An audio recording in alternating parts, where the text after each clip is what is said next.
کی وسعت کی وجہ سے ضروری ہے. کچھ لوگ وہ ہوتے ہیں کہ جن پر قربانی ان کی منت یا نظر کی وجہ سے لازم ہوتی. کچھ لوگ وہ ہوتے ہیں کہ جن کی طرف سے قربانی وصیت کی وجہ سے لازم ہوتی. اب رہی بات کہ جن کی وسعت یا طاقت کی وجہ سے قربانی ہوتی ہے، ان پر لازم ہوتی ہے، تو ان میں سے ان کا مسلمان ہونا شرط ہے، ان کا بالغ ہونا شرط ہے، ان کے پاس اتنا مال ہونا ضروری ہے کہ جو 52.5 تولہ چاندی کی قیمت کے برابر پہنچتا. آج یا کل کے حساب سے، گزشتہ 4 دن پہلے کے حساب سے اگر 52.5 تولہ چاندی کی قیمت لگائی جائے تو یہ تقریباً 82 سے 83 ہزار کے درمیان ہے.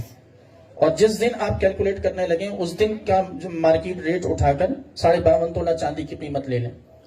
52.5 تولہ چاندی یہ اس وقت ہے کہ جب کسی کے پاس تھوڑا سا سونا ہو، تھوڑی سی چاندی ہو، یا اور اس کے ساتھ تھوڑا سا کیش ہو.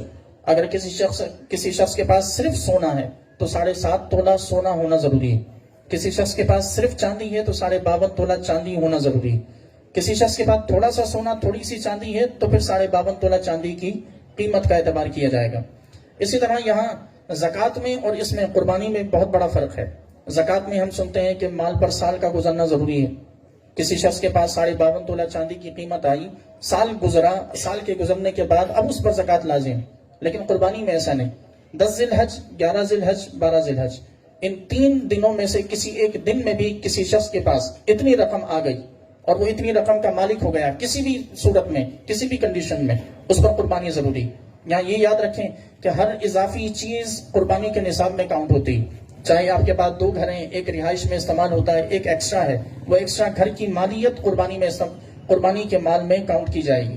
آپ کے پاس ایکسٹرا کپڑے ہیں جو آپ پہنتے نہیں ہیں، ضرورت سے زائد ہیں، وہ ایکسٹرا کپڑوں کی قیمت بھی قربانی کے نصاب میں کاؤنٹ ہوگی.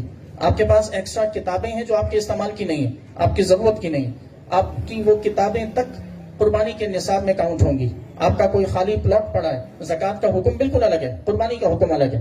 خالی پلاٹ پڑا ہے اور وہ خالی پلاٹ آپ کی ضرورت سے یقیناً زائد ہے تبھی خالی پڑا، اس پلاٹ کی قیمت بھی قربانی کے نصاب میں شامل کی جائے گی. آپ کے پاس کوئی بھی ایکسٹرا چیز ہے، گھر میں 2 گاڑیاں ہیں، ایک استعمال کی ہے، ایک ایکسٹرا ہے، وہ ایکسٹرا گاڑی کی قیمت بھی قربانی کے نصاب میں شامل کی جائے گی. کوئی بھی ایکسٹرا چیز ہو، کوئی بھی اضافی چیز ہو ضرورت سے زائد، یعنی آپ یوں سمجھ لیں دوسرے الفاظ میں کہ شرعی طور پر ضروریات زندگی سے زائد جتنی چیزیں ہیں وہ قربانی کے نصاب میں کاؤنٹ ہوتی ہیں. اور ضروریات زندگی سے مراد کیا ہے؟ وہ چیزیں کہ جن کا انسان زندگی گزارنے میں محتاج ہوتا ہو. جن چیزوں کا انسان زندگی گزارنے میں محتاج نہیں ہے، جیسے دوسری گاڑی، دوسرا گھر، ایکسٹرا کپڑے، وہ چیزیں کہ جن کا انسان اپنی زندگی گزارنے میں محتاج نہیں ہے، وہ ساری کی ساری چیزیں قربانی کے نصاب میں کاؤنٹ ہوتی ہیں اور اسے شخص پر قربانی ضروری ہوتی. دوسری چیز یہ کہ قربانی میں ایک گھر میں 10 افراد ہیں اور 10 کے 10 کے پاس اتنی رقم موجود ہے، یعنی 52.5 تولہ چاندی کی رقم موجود ہے یا اس کے برابر کی رقم موجود ہے، تو اس پورے کے پورے گھر کے 10 افراد پر اپنی اپنی طرف سے قربانی کرنا ضروری ہے. گھر کے سربراہ کا قربانی کرنا کافی نہیں، یعنی ایک نے قربانی کر دی، باپ نے قربانی کر دی اور ایک ہی حصہ لیا یا ایک ہی جانور، چھوٹا جانور خریدا اور یہ کہا کہ یہ میری پوری فیملی کی طرف سے ہے، تو کسی کی طرف سے قربانی نہ ہوئی، کسی کی طرف سے نہیں ہوگی. تو اس لیے گھر میں جتنے کمانے والے افراد ہیں یا جتنے ایسے افراد ہیں کہ جن کی مالیت میں، چاہے وہ بیٹا ہو، بیٹی ہو، بہو ہو یا پوتا پوتی ہو، ان کی مالیت میں اگر بالغ ہیں اور ان کی مالیت میں اتنی رقم ہے، چاہے وہ سونے کی صورت میں ہو، سونے یا چاندی کی صورت میں ہو، کیش کی صورت میں ہو، کسی بھی صورت میں ہو، اگر اتنی مالیت ان کے پاس جمع ہے تو ان کی طرف سے، اپنی طرف سے انہیں قربانی کرنا ان پر ضروری ہے. یہاں ہمارے یہاں ایک رواج یہ بھی ہے کہ ہمارے یہاں مرحومین کی طرف سے قربانی کی جاتی ہے. مرحومین کی طرف سے قربانی کرنا بالکل جائز ہے، اس میں کسی قسم کا کوئی شک و شبہ نہیں کہ قربانی نہیں ہوتی. یہ ان کی طرف سے نفلی قربانی ہوتی ہے جس کا ثواب انہیں پہنچتا ہے. لیکن کسی مرحوم کی طرف سے، کسی فوت شدہ شخص کی طرف سے یا کسی اور کی طرف سے قربانی کرنے سے پہلے ضروری ہے کہ انسان سب سے پہلے اپنی طرف سے قربانی کرے. یہ کوئی شرن اس کی اجازت نہیں کہ مجھ پر قربانی ضروری ہو اور میں اپنے کسی مرحوم کی طرف سے قربانی کر دوں اور اپنی طرف سے قربانی نہ کروں. واجب کو چھوڑنے کی وجہ سے انسان گناہگار ہوتا ہے.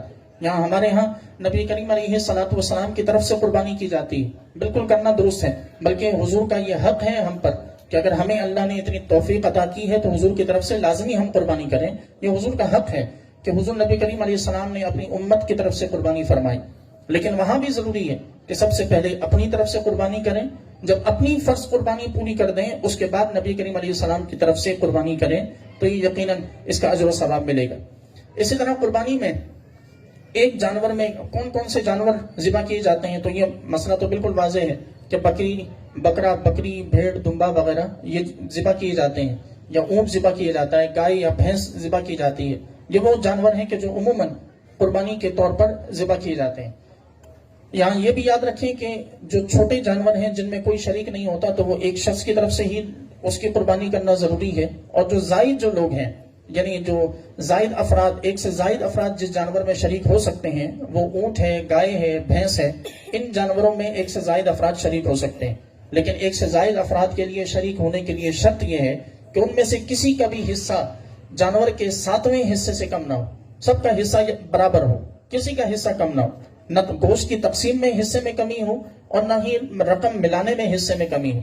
ایک جانور میں ایک سے زائد افراد شریک ہو سکتے ہیں، لیکن اس جانور میں یعنی گائے یا بھینس کی بات کریں یا اونٹ کی بات کریں، ان جانوروں میں جو ایک سے زائد جو افراد شریک ہوتے ہیں، مثلا 7 لوگ ایک جانور میں شریک ہیں، 7 کا صحیح العقیدہ مسلمان ہونا ضروری ہے۔ ان میں سے کوئی ایک بھی اگر بدعقیدہ نکلا کسی کی قربانی نہیں ہوگی۔ 7 کا قربانی میں عبادت کی نیت کرنا ضروری ہے، ان میں سے کسی ایک کی نیت بھی یہ ہوئی کہ مجھے گوشت ملے، کسی کی قربانی نہیں ہوگی۔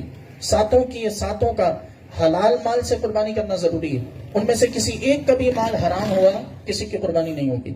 تو اس لیے جب کبھی اپنے محلے، اپنے علاقے میں کسی جانور میں حصہ ملائیں تو یہ تفتیش ضرور کیا کریں۔ رہی بات اجتماعی قربانیاں جہاں ہوتی ہیں تو وہاں جب ہم حصہ ملاتے ہیں تو وہاں پھر یہ ساری ذمہ داری، یہ تفتیش کی، یہ تحقیق کی پوری ذمہ داری انتظامیہ پر ہوتی ہے۔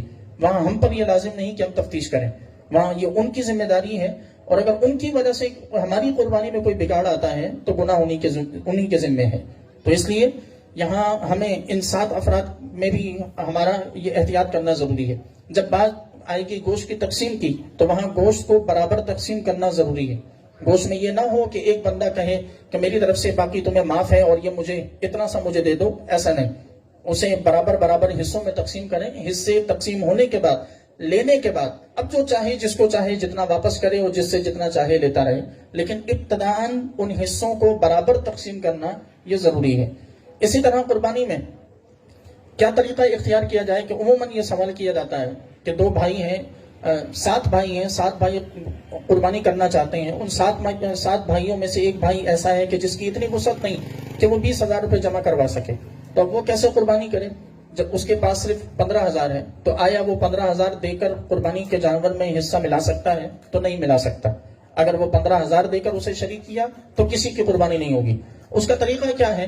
اس کا طریقہ یہ کہ جو بھائی اپنی طرف سے 20 کے بجائے 25 ملا رہا تھا اس کے 15 کو 20 کرنے کے لیے، تو اسے چاہیے کہ وہ 5 اپنی طرف سے اس بھائی کو دے دے کہ جس کے پاس پیسے کم تھے، اور وہ بھائی اپنی طرف سے 20,000 پورا کر کے حصہ ملا لے۔ یوں یہ قربانی بالکل جائز و درست ہو جائے گی۔ اسی طرح قربانی کے جانور میں جو چیزیں جن کی وجہ سے قربانی نہیں ہوتی، ان چیزوں میں سے پہلی چیز جو ہے وہ جانور کا سلامت نہ ہونا ہے۔ جانور عموماً ہمارے ہاں خوبصورتی کے لیے جانوروں کے سینگ جڑ سے نکال دیے جاتے ہیں، ایسے جانوروں کی قربانی شرعاً درست نہیں کہ جن کے سینگ جڑوں سے نکال دیے جائیں۔ ایسا جانور کہ جن کے سینگ 1/3 سے زیادہ ٹوٹے ہوئے ہوں، ایسے جانور کی قربانی درست نہیں۔ ایسا جانور کہ جس کی دم 1/3 سے زیادہ کٹی ہوئی ہو، اس کی قربانی درست نہیں۔ ایسا جانور کہ جس کا کان 1/3 سے زیادہ کٹا ہو، اس کی قربانی درست نہیں۔ ایسی گائے کہ جس کے 2 تھن خشک ہوں، اس کی قربانی درست نہیں۔ ایسی بکری کہ جس کا 1 تھن خشک ہو، اس کی قربانی درست نہیں۔ ایسے ہی وہ جانور کہ جس کو جو اس قدر کمزور ہو کہ جو چل پھر نہ سکتا ہو، اس کی قربانی درست نہیں۔ وہ جانور کہ جو لنگڑا ہو اور ایسا لنگڑا کہ وہ چل کر قربانی کی جگہ تک نہ پہنچ سکتا ہو، اس کی قربانی درست نہیں۔ ایسا جانور کہ جس کی 1 آنکھ ہو، اس کی قربانی درست نہیں۔ ایسا جانور کہ جو بھینگا ہو، اس کی قربانی کی جا سکتی ہے۔ ایسا جانور کہ جو کمزور تو ہو لیکن چل پھر سکتا ہو، چارہ کھا سکتا ہو، اس کی قربانی کی جا سکتی ہے۔ یوں ہی وہ جانور کہ جو قربانی کے وقت میں یعنی ذبح کیے جانے کے وقت میں وہ جانور گر پڑے اور اس گرنے کی وجہ سے، اچھل کود کی وجہ سے ٹانگ ٹوٹ جاتی ہے، تو ایسے جانور کی قربانی جائز ہے، کیونکہ وہ اس وقت عمل ذبح میں آتا ہے، یعنی ذبح کرتے وقت اچھل کود کی وجہ سے کسی جانور کو کوئی نقصان ہوتا ہے تو وہ نقصان شرعاً معاف ہے۔ لیکن یہ یاد رکھیں کہ جانور کو اتارتے ہوئے یعنی جانور لاتے ہوئے اپنے گھر میں جانور کو اتارتے ہوئے جو جانور میں کوئی نقص پیدا ہو جائے، کوئی عیب پیدا ہو جائے، ٹانگ ٹوٹ جائے، تو اس قسم کے جانور کی قربانی شرعاً جائز نہیں ہے، اسے بیچ کر دوسرا جانور خریدنا ضروری ہے۔ یہاں یہ بھی یاد رکھیں کہ وہ شخص کہ جس پر شرعاً قربانی نہیں تھی، کوئی غریب تھا، اس پر شرعی طور پر اس کے پاس 52.5 تولہ چاندی کی قیمت کے برابر رقم نہیں تھی، قربانی اس پر شرعاً نہیں تھی، اس نے یہ کام کیا کہ اس نے جانور خرید لیا اس نیت سے کہ میں قربانی کروں گا۔ اب اس پر اس جانور کے خریدنے کی وجہ سے قربانی ضروری ہو گئی، اور اس جانور کو بیچنے کی اسے اجازت نہیں ہے، اسی جانور کی قربانی کرے گا، اگر بیچ دیا تو گناہ گار ہے۔ اسی طرح اگر کوئی ایسا شخص کہ جس پر قربانی تھی، یعنی مالدار شخص تھا، اس نے جانور خریدا اور خریدنے کے بعد کچھ دن کے بعد وہ اس جانور کو بیچ کے دوسرا لینا چاہتا ہے، اسے اجازت ہے، کیونکہ اس پر جانور کو خریدنے کی وجہ سے قربانی نہیں ہوئی تھی، اس پر اپنے مال کی وجہ سے قربانی تھی۔ یوں ہی کسی شخص کا جانور گم ہو جاتا ہے یا کسی شخص کا جانور مر جاتا ہے، تو جس کا جانور مرے، اگر وہ غریب ہے، جانور کے خریدنے کی وجہ سے قربانی ہوئی تھی، تو جانور کے مرنے کے بعد اب اس پر قربانی نہیں، لیکن مالدار شخص تھا، جانور مر گیا تو دوسرا جانور خرید کے قربانی کرنا ضروری ہے۔ ایسے ہی کسی شخص کا جانور گم ہو جائے تو اگر وہ غریب تھا تو اس پر دوسرا جانور خریدنا ضروری نہیں، مالدار تھا تو دوسرا جانور خریدنا ضروری ہے۔ یوں ہی اگر ایک جانور گم ہوا، دوسرا خرید لیا اور پھر پہلا جانور واپس آ گیا، تو جو مالدار شخص تھا اسے اختیار ہے کہ دونوں میں سے جسے چاہے ذبح کرے اور جسے چاہے بیچ دے، لیکن جو غریب تھا اس پر چونکہ دونوں جانور خریدنے کی وجہ سے قربانی ہوئی تھی تو اس پر دونوں جانوروں کو ذبح کرنا ضروری ہے، اس کے لیے کسی قسم کی معافی نہیں، کیونکہ جب شریعت نے اس پر لازم نہیں کیا تو اس نے اپنے اوپر خود لازم کیا تھا۔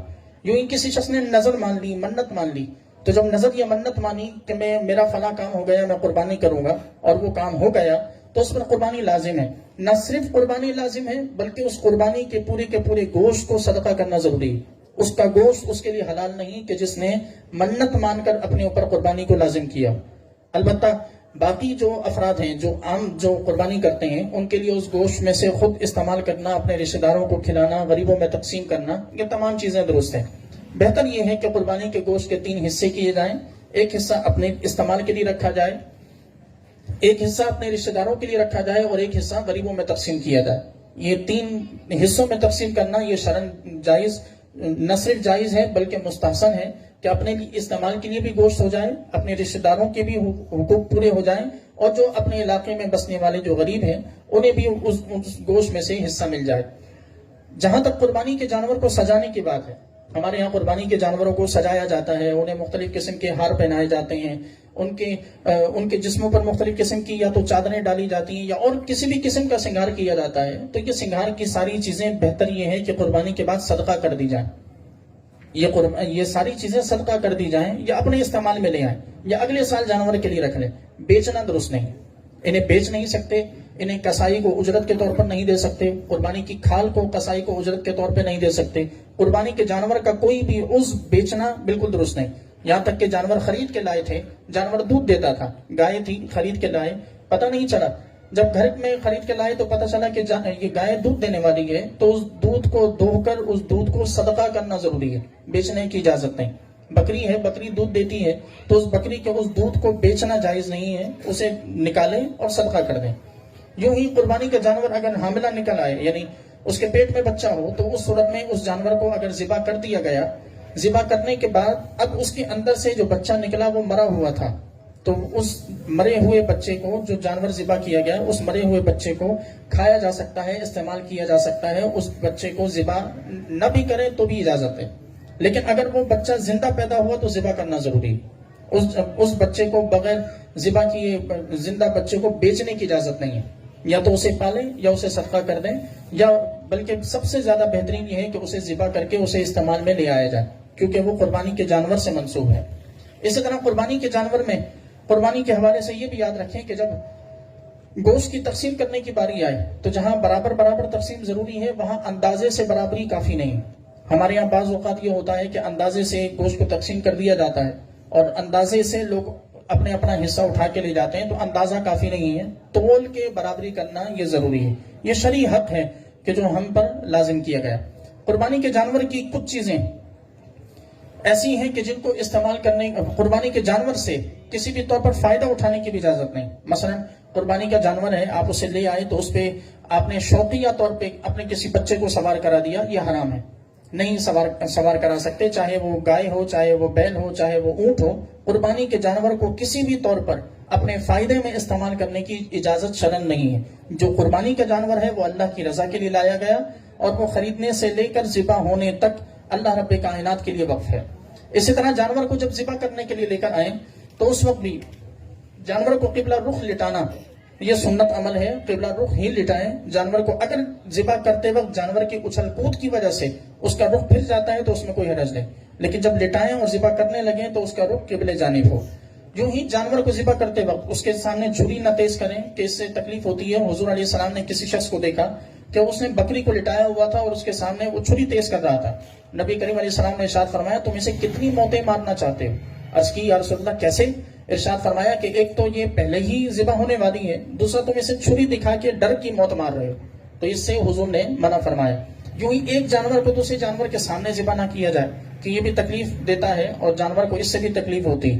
تو جانور کو بالکل الگ جگہ پر قربان کیا جائے، بالکل الگ جگہ پر ذبح کیا جائے. جب اسے ذبح کیا جائے تو چھری تیز ہو، کم چھری سے ذبح کرنا یہ بھی حرام ہے. یہ یاد رکھیں کہ جانور تو ذبح ہو جائے گا لیکن اس ایسے تکلیف دے کر ذبح کرنا یہ مکروہ تحریمی میں چلا جاتا ہے.